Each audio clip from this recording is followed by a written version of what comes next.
Okay, I know I said this was my last one, but I had to do this.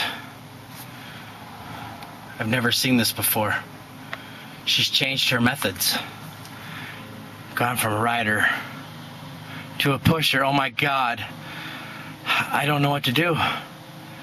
Every other lawnmower man that I know has never, ever changed his ways. This must be the new breed. The new breed of toro chick, toro chick, toro chick, toro chick, toro chick. That's crazy. Not only that, she's got a big head. Look at her, just slaughtering all that grass. Oh my God. And it's a 6.5 horse mower. What am I to do, people? I just don't know. Help me.